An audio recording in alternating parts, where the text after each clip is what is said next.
My number one rule since high school has been no lovemaking before the third date, and I broke that rule with a handicapped guy, and now my best friend is pissed and grossed out because she thinks I have some weird kind of type. So I am 28, and my childhood best friend who we'll call Jess is also 28.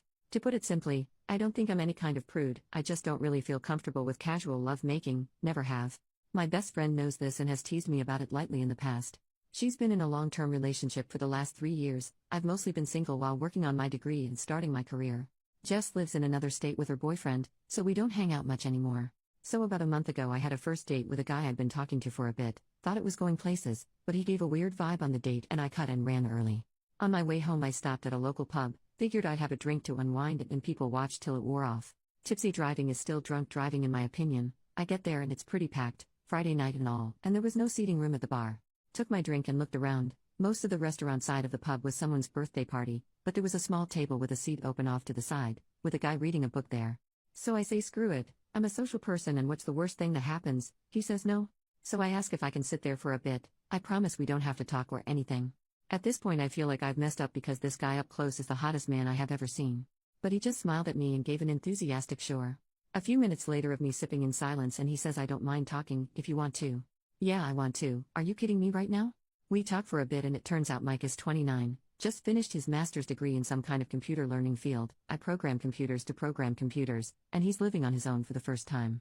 He apparently stops by the pub after work because he's right around the corner, and he's not used to the silence yet after living so long with a half-dozen siblings. We talked for a good 2 hours, about everything from dating, which he said he's basically given up on, to hobbies and tastes, and we have a near total eclipse of a Venn diagram on this stuff. I eventually sort of blurted out that I don't know why he'd give up on dating, this is the closest thing I've had to a good date in forever. Shooting my shot obliquely here lol, he gets kind of an odd look on his face and says tell you what, I have to go to the bathroom, but when I come back I'll ask you out for real. Weird, but okay? Then it all clicks, because he doesn't get up to walk away, he just rolls. In his wheelchair. And I'm thinking oh my god he wanted to give me a chance to back out of this without making it awkward, how cute can this guy be? He grinned like crazy when he got back and saw I was still there, and I basically tripped over myself saying something to the effect of, so I'm free all weekend, what do you have in mind? Another hour later, we've got plans for Saturday, and he told me he has a neuromuscular disorder I can't remember the name of, my degree isn't in STEM lol, so his legs work, but the signals from his brain get misinterpreted so he doesn't have the balance or coordination for walking or standing. The pub starts switching over to the younger and rowdier crowd and he asks if I'd like to go back to his place for coffee to continue our conversation. As you have probably long since realized, I did not get any coffee or conversation till the next morning. I have zero regrets. We've been dating since and I know it's still early but I really feel like this might be the one. Onward to yesterday afternoon, my friend Jess, remember Jess? Is in town, and we go out for coffee to catch up on things. I'm gushing about Mike, but when I get to how we met she just sort of got weird and edgy. I don't remember any exact words but she essentially said that I must have a fetish for the handicapped since I broke my number one rule and it's the best physical relationship I've ever been in. Like it's good for me because he uses a wheelchair, not because the guy puts in effort in bed? She said I've changed as a person and left without even saying goodbye. 15 years of friendship and I've never seen her like that. So here I am, asking the most objective people online, haha, if I'm a jerk or weird for being super attracted to a guy who uses a wheelchair and basically putting out immediately. Update 2 days later, my first ever update. Yay. So if you were hoping for some terrible drama, I hate to break it to you that I don't roll like that. No pun intended. So I do have an update on Jess and stuff finally makes perfect sense. And I have a slightly NSFW but funny story about Mike, because this guy is just the best, y'all. Okay, so first, I finally messaged Jess yesterday and said basically I'm still hurt by what you said, but after 15 years of friendship I'd never forgive myself I didn't at least ask why you snapped at me like that.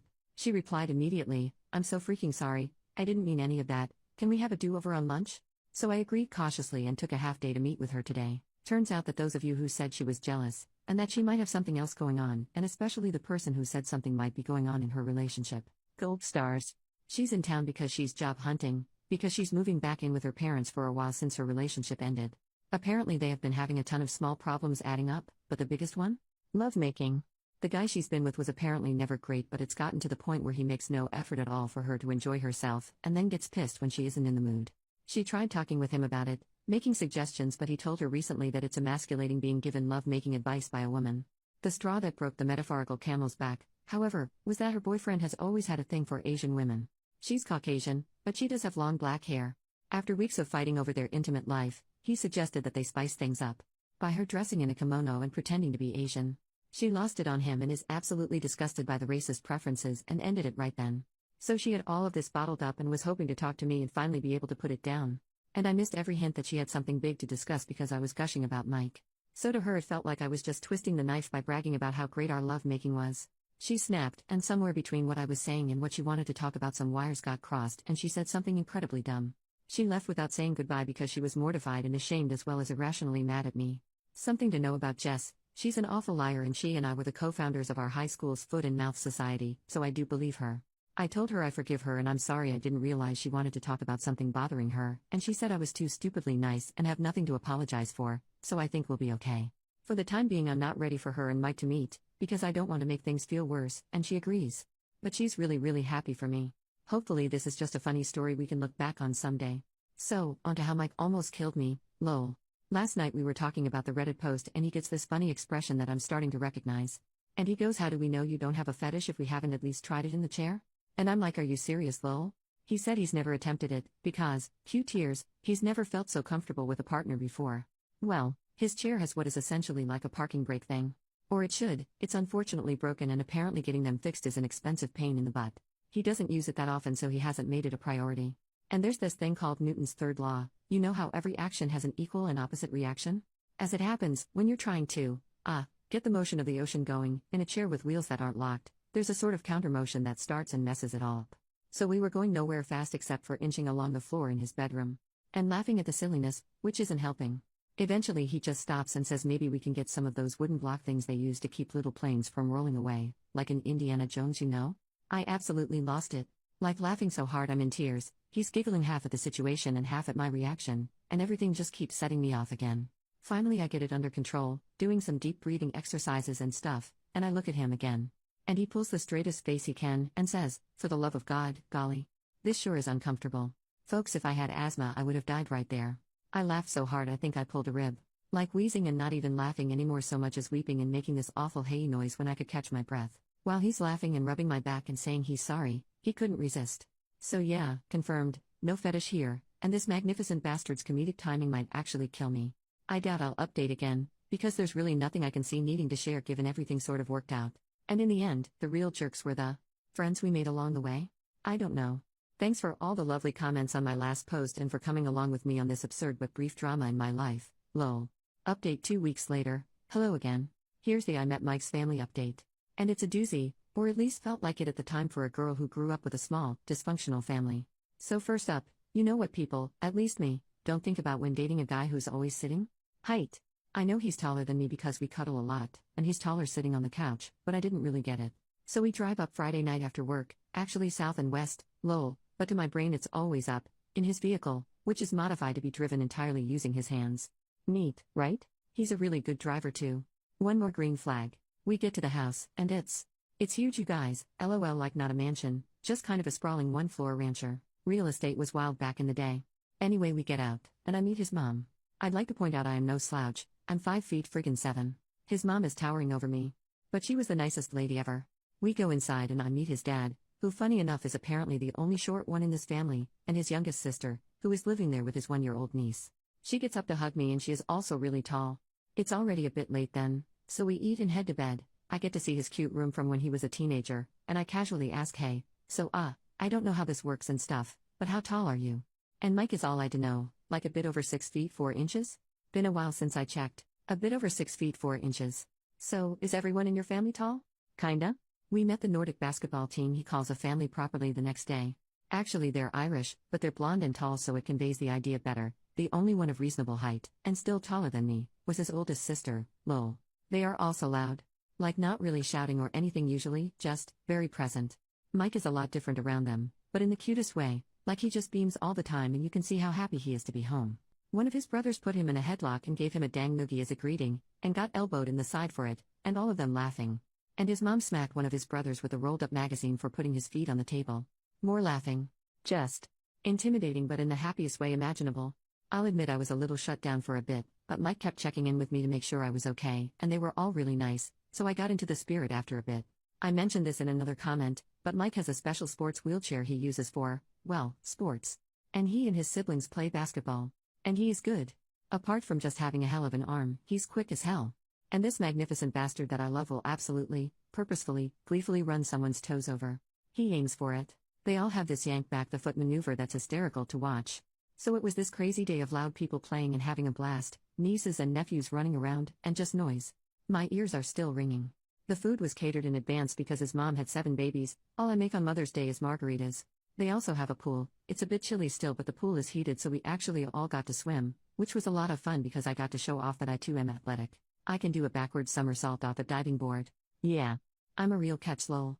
They at least pretended to be impressed. We all stayed up late drinking and complaining that it was too overcast to see the aurora, and I had the worst hangover I've had in a while on Sunday.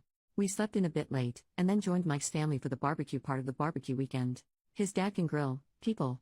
And he's fast, food coming off the grill at lightning speed. I asked Mike about it and he laughed and said there was 7 of us to feed. Ever see a nest of baby birds? He had practice. Which, fair enough. I don't have much experience with babies, but I got to hold his youngest niece, the one living at home with his sis until her husband gets back from deployment, and we had a light talk about kids in the future. I told him that I never put much thought into it, but if they were going to grow up in a happy home like his and not how I grew up, I'm pretty sure I'd be open to having them with him someday. But later, I need him all to myself for a while first. He seemed really happy about that, which makes me feel all goofy and happy. I'm sappy. We had to drive home Sunday night, but before we went his mom hugged me and said she's never seen her son like this, and thanked me for taking good care of her baby. And asked if we'd be back for the 4th of July or if we were doing something with my family. And I tried to be all haha no, we'll be here if you don't mind. I don't see them much and I think she caught on that there's more to the story, so she just hugged the crap out of me, Vikings, all of them I swear, and told me she can't wait to see me again. My ears are still ringing from all the noise and chaos, but it was an absolute blast and I can't wait to see them again in July. Also, pretty much sure Mike is the man I'm going to marry. I literally can't think of a single reason why I would ever let him get away. Anyway, thanks for reading, hope you all had a lovely weekend, and those of you who got to see the aurora, I'm happy for you but you suck, lol. Update 1 month later, as I've gotten a ton of requests for updates, I figured I would let you guys know how things are going in my world. You know how sometimes a relationship looks amazing at first but then all the red flags start showing up? This is not one of those stories, lol. Sorry, that was mean, but I couldn't resist. Okay, onto the actual update. No, we aren't engaged yet. Yes, we have talked about it in the context of how seriously we are taking things. No babies yet either, obviously. We are diligent about birth control. I want Mike all to myself for a while. So, the 4th of July visit to his family's house was pretty awesome. After getting to know everyone last time, I had better expectations of what I was going into, and I've talked with my therapist about the whole play fighting makes me anxious because in my childhood home it wasn't playing thing. I don't want them to ever curb how they act to cater to me, and instead I guess I'll consider it immersion therapy. I think Mike mentioned it anyway because I didn't see much of it this time, though there were cheerful threats of doom labda which I didn't mind at all.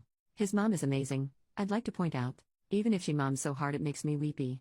So, background info, I have a really common sounding name spelled really uncommonly. Think Danielle or Jessica. Because in addition to everything else my parents decided to be creative when they named me.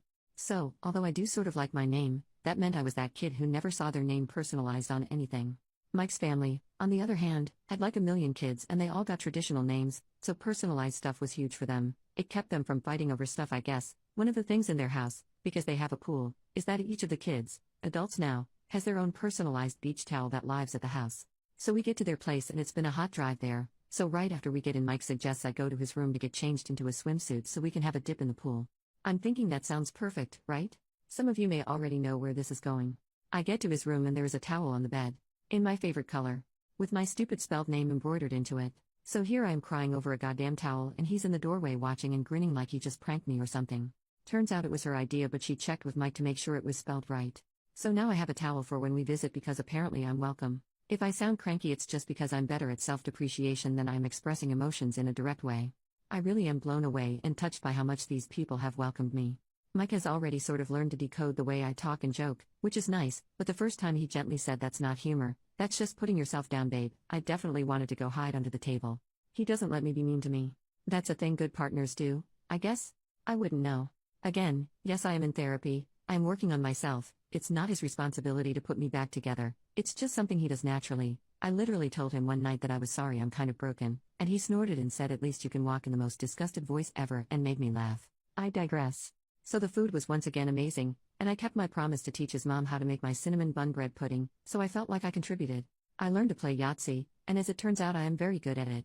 They do a lot of board games things at night when everyone is staying for the week. These people have a lot of board games. And puzzles. Whole damn storage closet of the things. They also drink like freaking fish and can hold it, so I am learning to pace myself. Mike doesn't drink much when we aren't there, so I'm not worried that it's a red flag. Only red flag of his that I've found was a Red Sox pennant in his room. Now I realize I might be talking him up a lot, but he isn't perfect.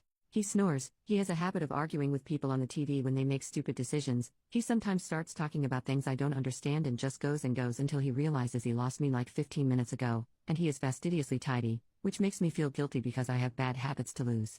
I'm not used to clutter means I can't move through an area, but I'm really trying. I barely spend any time at my own place anymore, and we're definitely looking to move in together sooner than later. Yeah, so, not that much of an update, no one burned themselves on a firework or anything super exciting, I'm just in an ongoing relationship with a great guy who has a great family and things continue to look up for us. We head home tonight so we can spend some alone time Sunday. Hope everyone else had a safe and happy holiday. New update another month later, this is not an exciting update. Not engaged. No babies on the way, not even freakishly tall ones like some of you are hexing me with. But, Jess finally met Mike. Sorry. I'm not sorry. I feel compelled to open with a joke and I don't know why. Jess and I have this friend, who I will call Meg and not Tallulah despite both Jess and Mike thinking it would be hilarious. Meg was planning to have a birthday party, the Big 3-0, and she and Jess are close, and both presently single. They chose a local bar with outside seating, and Jess did a wait, let's check their accessibility because I have been nagging her for the last month. And lol and be fucking hold after calling the place, they didn't have a ramp for the balcony and outside seating area. As I have been told, Jess said nope, I am meeting Mike, and so they found another place that's a damn hike from everyone. But it has a great outside area with accessibility. And then we got the invite. Through Facebook because we are all basic, I guess? And Mike was stoked because they have this awesome beer selection. Then Meg told us that, no, I am not using Tallulah for the 15% of you going oh but that was such a better name, they chose it because Jess wanted Mike to feel welcome. So hats off to Jess for making the comeback impression of the century, I guess. The birthday was fun and silly, and everyone in my immediate friend group met Mike and loved him. Tons of laughter, everyone drank way too much, but fortunately we had enough heads up for a planned motel stay. Why yes, I do own a UV flashlight, why do you ask? So we and a bunch of other people didn't drive home. We actually had brunch in the bar the next day, it was absolutely awesome and I'm ruined for pancakes because fluffy. Once again, I digress. Jess and Mike hit it off and she told him literally every story I didn't want her to over brunch, and it all was great apart from the persistent hangover. I crashed at Mike's again. And then he asked what it would cost to break my lease, because he hates the mornings he wakes up and I'm not there. So the next upcoming week and a half or so is going to be insane while I pack up my whole dang life and shove half into a storage unit and the other half into his apartment, and then we'll be living together. I know it's too soon. He does too. We've decided we're idiots and just going for it. My landlord is a lady who is a bit on the older side and isn't charging me for breaking the lease as long as I leave the place ready for a new renter. So that's all for now. Thanks for following our journey.